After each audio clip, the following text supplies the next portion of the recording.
Batu nisan bahagian kepala patah dua, bahagian kaki pula tak kelihatan langsung. Andi terus tarik tangan TJ tinggalkan tempat tu. TJ masih belum puas perhati keadaan sekitar sebab dia berharap sangat akan jumpa batu peti yang dikatakan ada 1000 khasiat.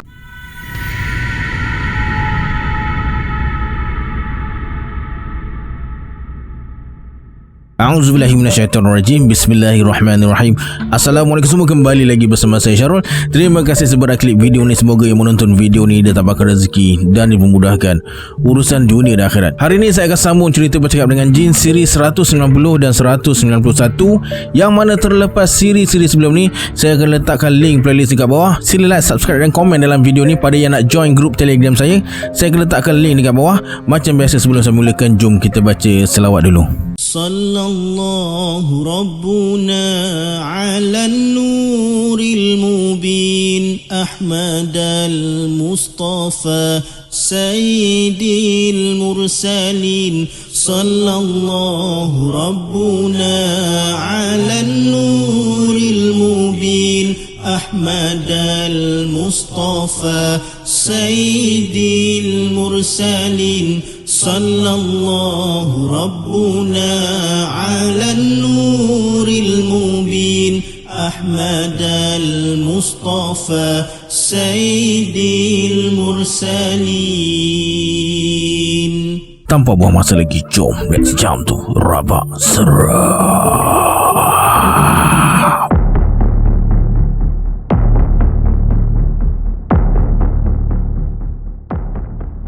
Bila TJ buka mata, dia dah berada dekat padang kerbau dengan rumput yang menghijau, dekat dengan sebatang anak sungai yang jernih airnya. Bila toleh kanan, TJ nampak Andi terlentang tengah renung ke langit. Haji Basilam berdiri antara mereka. "Bangun," katanya sambil tersenyum. "Dari sini mereka akan jalan kaki ke tempat Datuk TJ menanti," kata Haji Basilam. Disebabkan TJ banyak berkhayal, dia tak boleh mendarat dengan baik.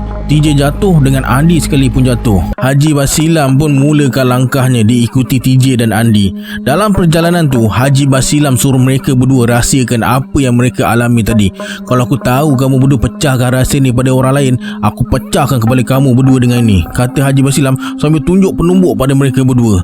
Setelah melepasi sebuah surau kecil, mereka sampai di halaman sebuah rumah. "Datuk kamu ada dalam rumah ni lah," kata Haji Basilam. Bila dah berada dalam rumah tu lebih kurang 3 jam, sejarah rumah tu mula terungkap. Rumah yang berusia lebih 100 tahun tu milik salah seorang keluarga rapat Haji Basilam. Sejak pemiliknya meninggal dunia, rumah tersebut terbiar dan jadi rumah penginapan bila Haji Basilam datang ke daerah Kerinci. Saudara mara rapat yang lain boleh dikatakan tak tahan tinggal dalam rumah ni. Paling lama mereka boleh tidur semalaman je. Masuk malam kedua kena campak dekat luar. Setakat ni Tok Haji belum kena apa-apa lagi. Datuk TJ pun sama, dah 3 hari 3 malam tinggal dalam rumah tu, tak kena apa-apa pun. Petang tu Haji Basilam bawa mereka berjumpa dengan beberapa orang saudara mara dia. Selama Haji Basilam dan Datuk TJ menginap dekat rumah pusaka tu, mereka lah yang sediakan sarapan pagi, makan tengah hari, malam untuk Datuk TJ dan Haji Basilam. Selain tu, Imam Surau minta Datuk TJ jadi imam dan mengajar ilmu agama.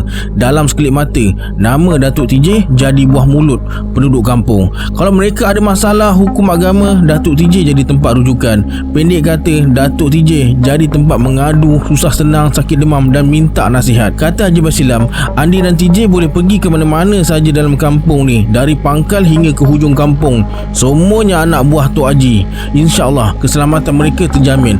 Kemudian Haji Basilam tinggalkan TJ dan Andi di Kepaling Simpang.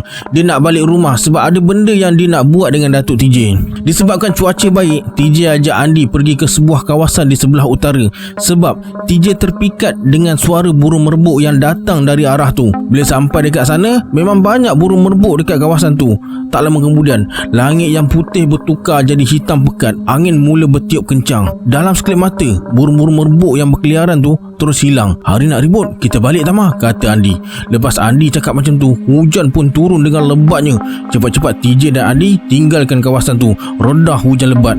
Akhirnya mereka tumpang berteduh di sebuah pondok usang. TJ dan Andi mula menggigil. Hujan terus turun mencurah-curah dengan petir dan kilat sabur menyambung. Tak lama lepas tu, hujan beransur kurang. Begitu juga dengan angin. Kilat dan petir juga tak sehebat tadi. Tanpa lengahkan masa, mereka pun mulakan langkah pulang ke rumah. Sampai rumah, Haji Basilam tanya, "Singgah mana?" Rumah tinggal, jawab TJ. Lepas tu Haji Basilam bagi tahu masa mereka tak ada tadi, ada 2 orang lelaki datang.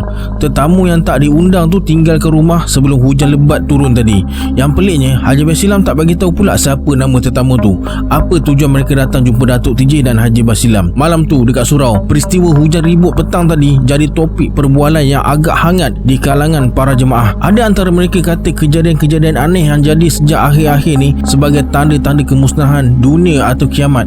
Ada yang bercerita tentang seekor binatang yang menyerupai lembu boleh sembuhkan orang sakit. Ada yang cerita seorang anak yang dilahirkan berkaki 3 oleh seorang wanita.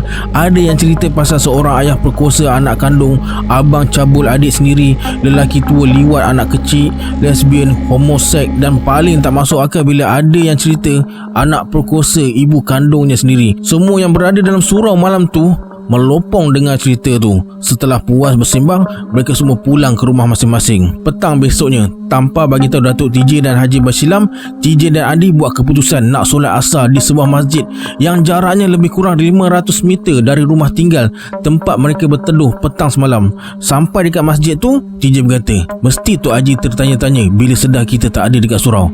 Kena marah, minta maaf je lah, kata Andi. Masa TJ basuh kedua belah cuping telinga dia tercium bau yang amat busuk, macam bau daging dan tulang yang dibakar rentung. TJ terus berhenti ambil wuduk dan bersuara, aku tercium bau bangkai, Andi.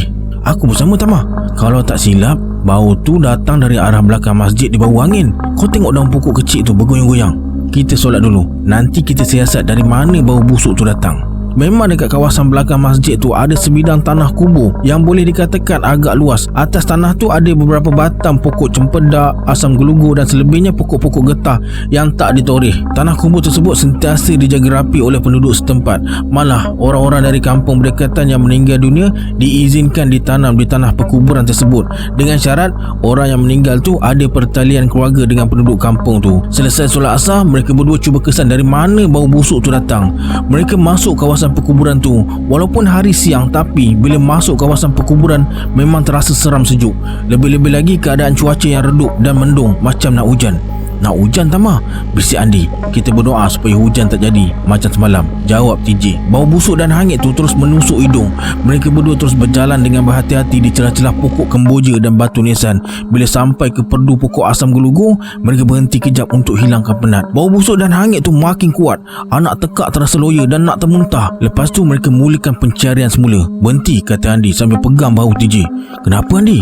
Aku dengar suara orang bercakap dekat sebelah hujung sana, bisik Andi. TJ terus pasang telinga. Memang betul, ada suara orang bercakap sama kuatnya dengan bau busuk dan hangit tu. Kemudian mereka berjalan dengan berhati-hati. Sedaya upaya mereka cuba elak dari terpijak ranting kering. Bunyi orang bercakap makin lama makin jelas. Bau busuk dan hangit makin kuat. Tengok tu, kata Andi sambil berhenti melangkah.